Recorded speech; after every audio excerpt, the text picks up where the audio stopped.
All right, guys. Well, we're back. Second episode with the boys. So the first episode got some feedback, and I'm looking forward to continuing these conversations. But I'm just excited. So let's dive in. Yeah, so one of the things we got back from the feedback that I really liked was people sort of wanted to know how this came together. I talking to people that I really respected, and then also from you guys, like sort of that initial feedback we got. So I think it's a little important to sort of give an introduction into how this came together. And it's quite interesting. So I think where this really starts is in 2020, and I think all of us sort of informally get introduced to the All In podcast. And essentially, for our viewers that don't know the All In podcast, it's these three billionaires and this one centie millionaire, Jason. And they basically talk about things in popular culture, whether it's related to politics, social, or things like that. And it was like, I really have to sit back and it was like, these guys are having nuanced conversations without trying to create a narrative. And it seems like no one in society does that anymore. Everyone always has some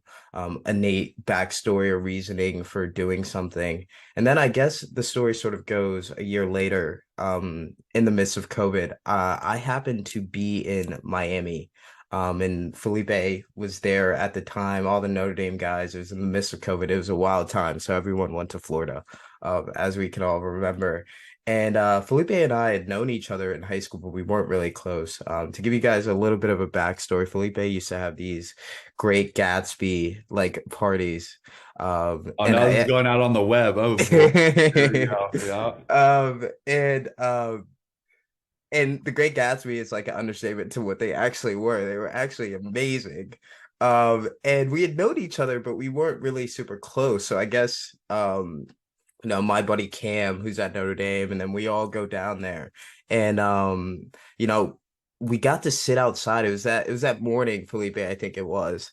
And we are having just these great conversations about anything, right? And it's not really in a philosophical sense, but it was these big questions that I think a lot of groups of men and women have, but they have with their intimate group of friends.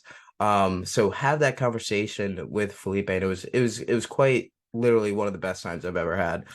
So then fast forward to Thanksgiving of that year, and I see Zach. We're out in a bar in DC, and I always had admired Zach from afar. We didn't really, really know each other, but we always had a sort of, I guess, mutual respect for each other. Um, and I was like, Zach, we got to get together, man. We got to talk. Let's just do it. So then the group comes, I make this group chat. It's Felipe, Zach, and I'm like, add whoever you think could, be on that same brand to have sort of these big conversations, right? Or little but big conversations, right? And not in a philosophical sense, but more in an authentic, organic sense. So we did that. And then fast forward a year, we've been having these nuanced conversations on Zoom. They've gone like an hour every single time, and they're just quite amazing. So um and I think what we eventually learned is that there's a big asymmetry here, right? In that midst of that time period, I was able to get introduced to Nassim Taleb, Howard Marks, Naval Ravikant, Prof G, the marketing professor at Stern, and they all talk about sort of this asymmetric opportunity. And I'll use Nassim's version of this because I think it best sums it up the best. But essentially, it's like put yourself in situations where favorable consequences are much larger than unfavorable ones. And I love his wording there. But essentially, it's like put yourself in situations where you have a huge potential upside and a low potential downside. And I think that's what we all kind of got from this, where it's like if we can have these general organic conversations that we're doing, regardless of having a podcast, maybe let's put it out, right? And these people, whoever become viewers, could be like, yeah, sure, I do have those conversations with my friends, right? So if we can grow it organically with people who understand that and want to grow the discourse, then we're doing something right. So I think that was a lot of the reason why I really wanted to do this. And I think you guys share that same sentiment. So we're here, and let's do it.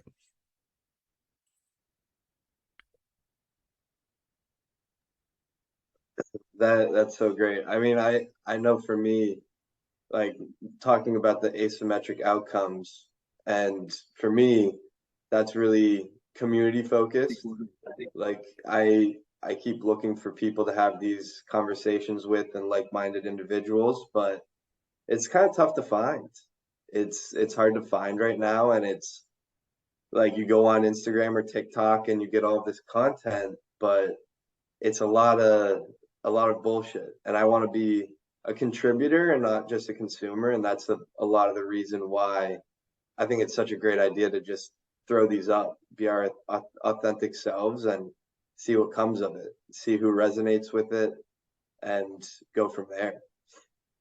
Yeah, and just to add on to that those conversations me and Micah had, it wasn't like we agreed. Like I think we probably disagreed on like 90% of everything on that, but it was just like awesome the conversation because it was like two minds that were just like open to like seeing the other point of view or never heard of it or were just like fascinated and wanted to keep talking and talking and talking. Yeah. So that was like and that's to me and to the point like it's not that you're trying to find like an echo chamber. It's like you're trying to find other minds that are like searching and looking for new perspectives on the world and new opportunities. So yeah.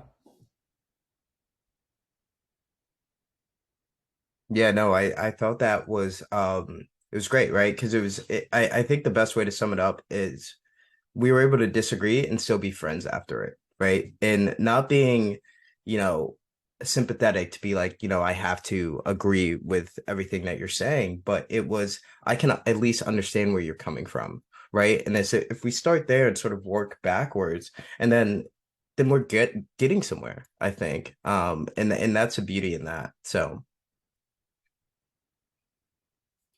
Yeah, I think I we think might have lost Zach. Zach here, Uh, but we'll continue. Yeah, just like for and it's kind of hard because now I don't know about you, Micah, but once you got that feedback, did you start thinking in a frame of mind of how we could frame these conversations to benefit viewers? Like I know we never really did that with the conversations we had mhm, in terms of before we started recording. mhm. And now that I'm s- I'm thinking in that frame of mind, I'm like, okay, what would people want to hear? But at the same time, is that really authentic, and is that what's going to be the best for us to produce? Yeah, no, I think advice is just purely advice. It's not a commandment, right? So you either want to follow that or you don't. You decide for yourself. But there was some trite truth to some of the feedback that I was hearing, right? And just one, I had a phone call actually with KJ Wallace, Felipe. KJ, yeah. Yeah, and I didn't know KJ, right? I was introduced to him through our friend Cam Hart, right? And he gave me great feedback because I think that's the best way to grow these conversations, right? Is me and him were talking. Granted, like again, we don't really know each other that well. We had an hour conversation about sort of the pod and what we think, right? And it's like what he told me was like people have these conversations, right? There's a lot of young women and men who have these conversations, and it's like there's no discourse for it, right? Outside of those small, innate, like sort of intimate relationships that you have. So if we can grow that organically, right? And not care about the numbers or any of the quantitative stuff to back it up, sort of our success of it, and just grow it naturally, then we're doing something right. Let's grow the discourse for people our age and our demographic. So bear with me with the flukes. But the core of what I'm trying to say, actually, this is good because it'll force me to be concise in between the patches of data that I get. Is we the best things in life are reached indirectly, right? Like I think that if we go at this trying to make content that's gonna, resonate and change the world, that's gonna become quickly inauthentic to who we are. Exactly. And we see that with the best products that have ever been made. And this is a product at the end of the day, right? I mean, but do I don't know the whole extent that it goes? Great. I mean, it's for me, I've enjoyed these conversations every week and I think that there's absolutely in sharing them with the world.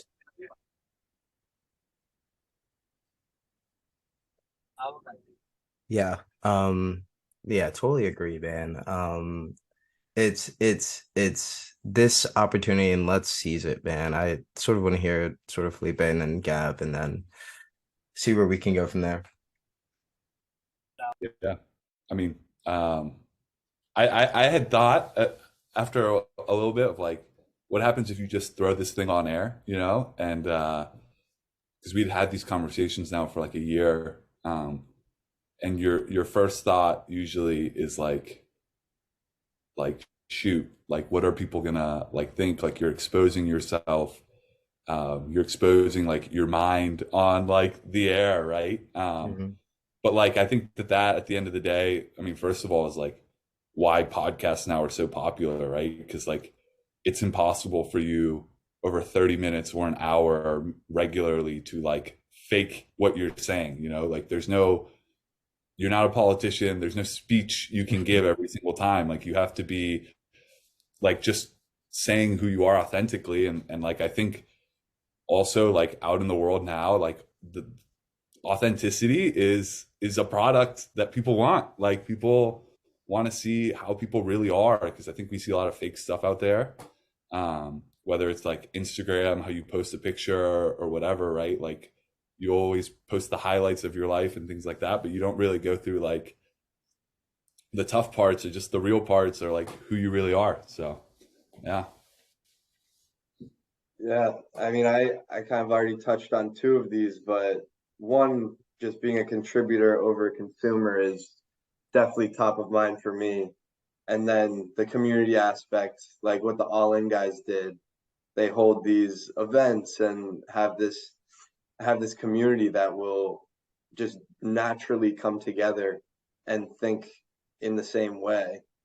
And then the last one, Felipe, you kind of touched on is like being comfortable and the comfort of just like having the conversations and not putting it out and really not allowing others to influence what you have to say.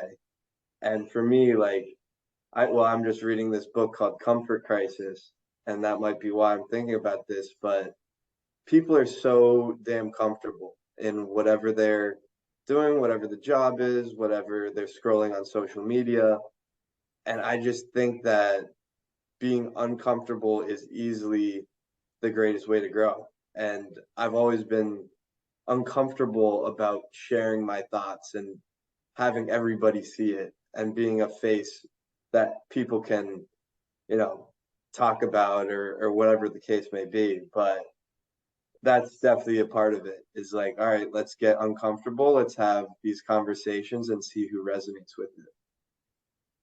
Yeah, 100%. I think the best way to sum it up in Shamal Papatia, he hits on great on this, but essentially it's like we throw out this failure thing, right? Like something doesn't go your way. You're an entrepreneur at 22 years old who tries to start something and you fail. Society deems bad on that, right? Like society, it's like you failed, but that's the only word we have for it's almost synonymous with learning, right?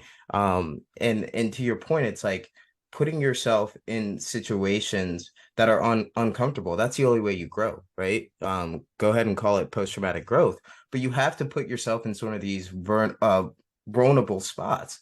And if you fail, you're going to learn from that and you're going to make an iteration from that and become better. And I think a lot of what we have been sort of told or a lot of what's like programmed or indoctrinated into us is to avoid failure. But the only way you get anywhere in life is by going through. Sorry, that's ESPN. Sunday football is starting in 5 minutes. But what you get is you're actually learning from these things, right? But society tells you to avoid those things, and what it actually is post-traumatic growth. You actually learn from putting yourself in vulnerable spots where you don't know, you're not comfortable. And I think by doing this, by making it public, like what I'm saying right now is going to be out there, it's scary. And it's a jump that a lot of people aren't willing to take.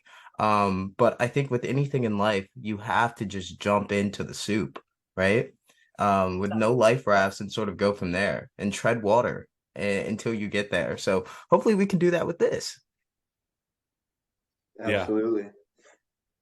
And if I'd add like that's such an interesting point you make about like the one thing in culture we don't like appreciate is failure.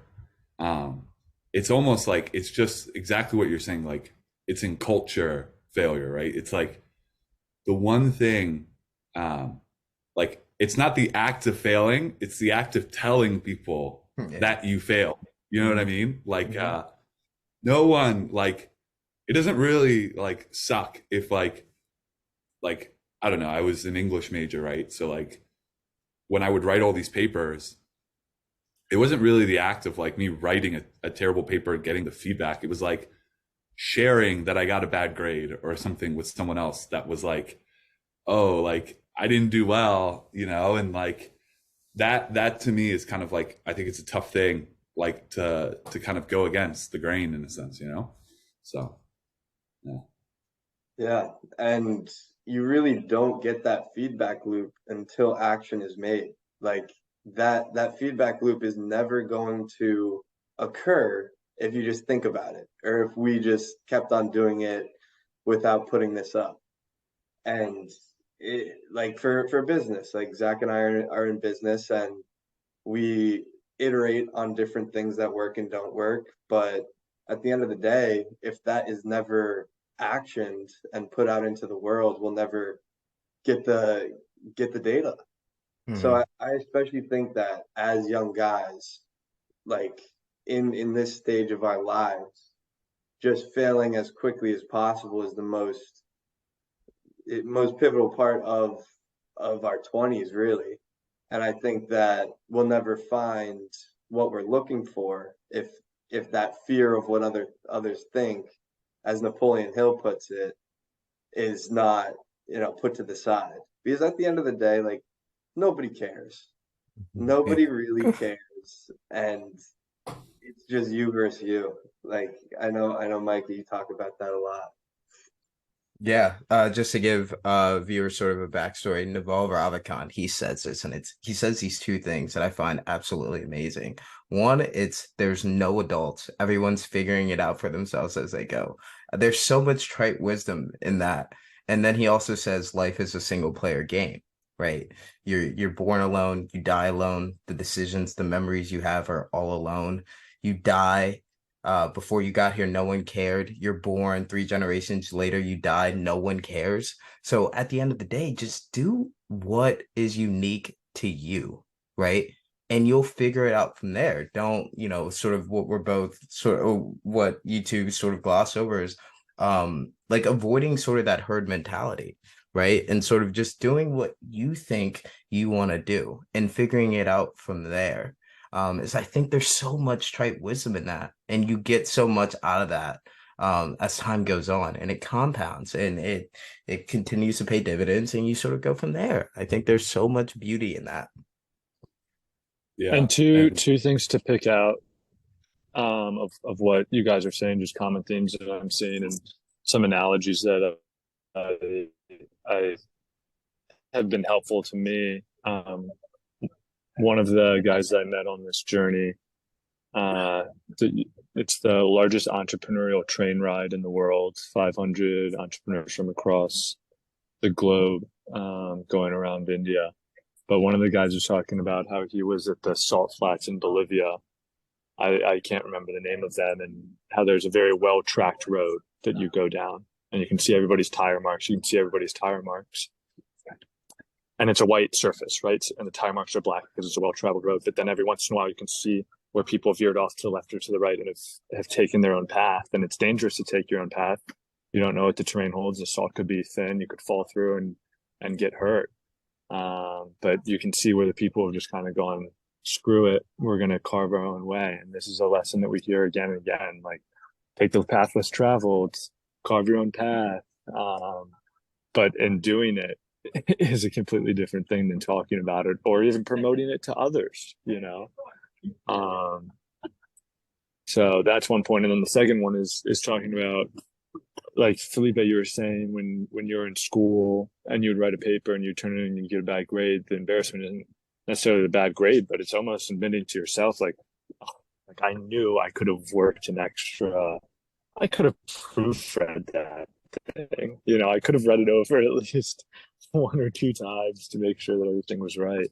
And that's really what being intentionally public forces you to do. It's like, okay, I need to be performing at the best I can be. It's not going to be perfect, but I need to strive to have this be the best performance I can do with the resources that I have at this time.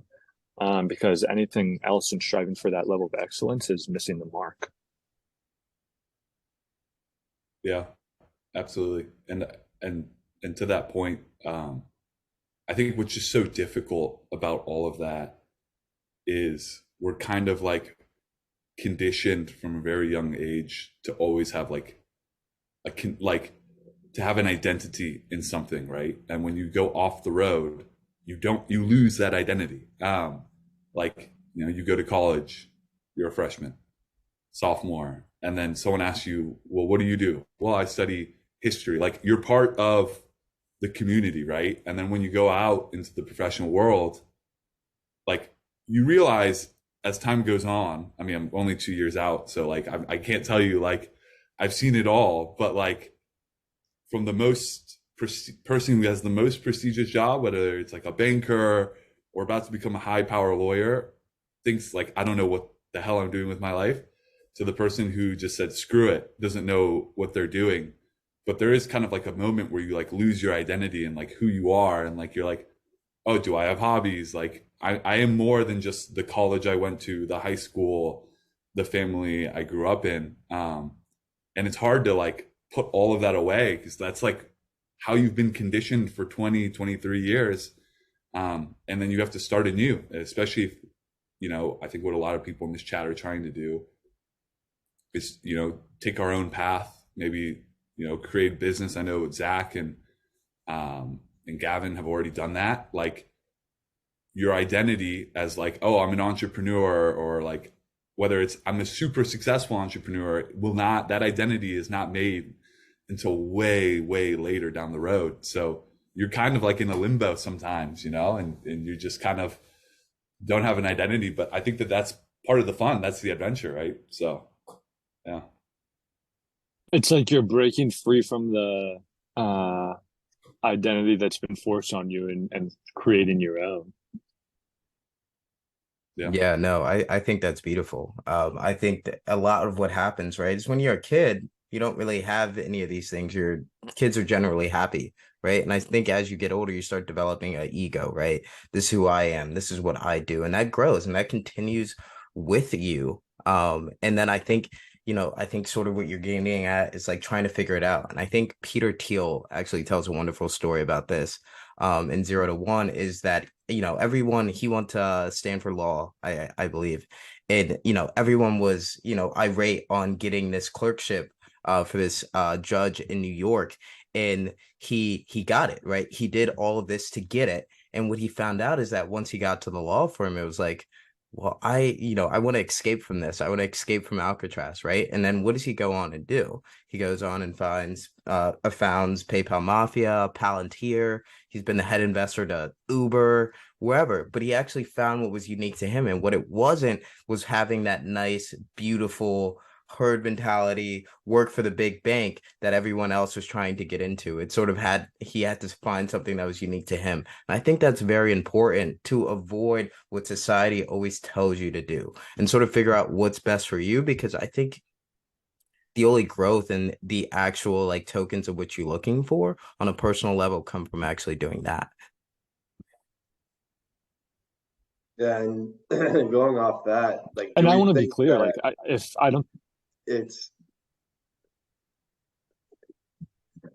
there's a lag here. go ahead. I don't think that there's anything wrong with that. If it's your path, it's your path, you know. And there's a lot of people I respect with every bone in my body that are choosing to be lawyers, to be Right. doctors, to be people that move the needle in society that way. Mhm. I think what all of us have in common is that there's that feeling of something ain't right here. You know, there's something more that's got to be um, than what we're seeing, and figuring out a way to seek that out. Right. Yeah, I think there's, and I think to that point where there is that something, is that like when you go out on your own, there's just so much resistance everywhere that like you need a group, like you need to talk to someone, to like be sane, you know what I mean? Like, you know, to talk to someone off the record, so to speak, or whatever, and be like, well, like I have this idea of what I am, and I tell people about this, but like I have doubts about it, and like I don't even know if this is right, and you need other people to be like, oh, I have the same thing, and you know, like to connect on that human level in that sense. Yeah. Yeah, and I think like that is the most important aspect of going out on your own path. Like your own path usually is synonymous with being lonely, or at least there's going to be a period of time where you are lonely or don't have people saying, "Yeah, you're right. This is the right thing to do." And I I'd say that the number one tool to resist against that is finding a community of people that are doing their own thing and being able to relate to them. Because I know if like I didn't have these conversations, I'd be like, all right, who can I even talk to about these different aspects of life and the different ways of going about ambition or following a business or something like that. So do you guys think that finding community is basically the number one tool to like keep on the path, or do you think there's other Yeah. things that go along with it? Yeah, I have a couple of notes to that point. One, I do want to go back and sort of Zach is right. If you enjoy doing something, whether it's finance or you're an inspiring lawyer, do those things. If that is something that you want to do and that you love to do and have a passion for doing it, then absolutely do it. It's for the people who don't, right? It's for the people who end up sad one day, right? You don't want to do that. Do what's unique to you and actually have fun doing it.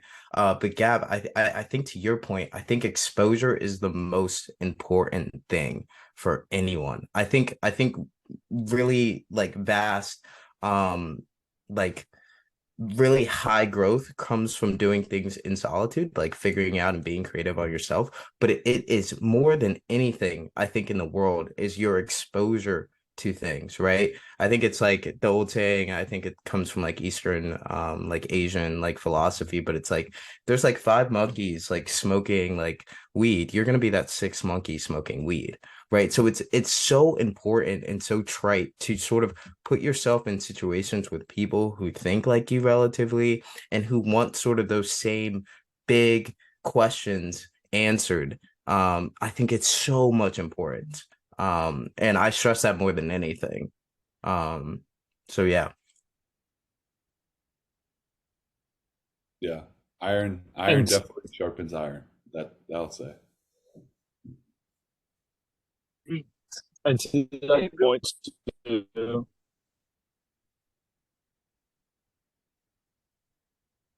to that point, I mean, this just in terms of exposure.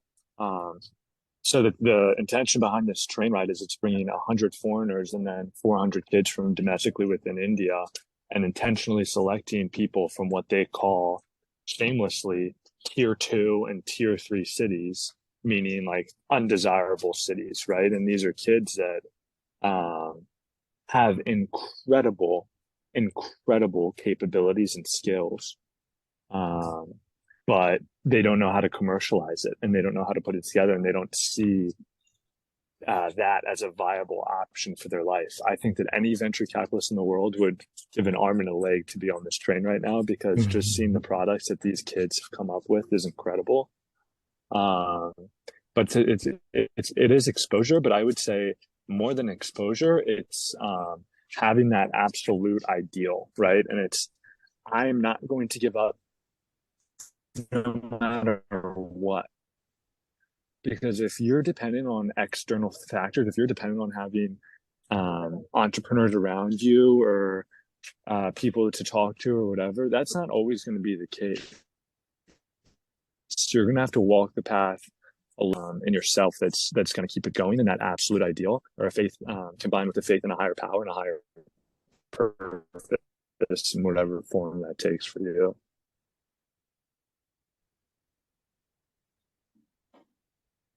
Yeah, that's beautiful. And honestly, I think that succinctly wraps up our ideas here.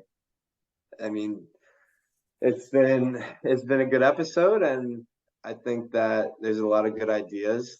If anybody has anything else to add, but if not, we'll get this out. Zach from India, I know you'll be posting this soon, so look forward to seeing it.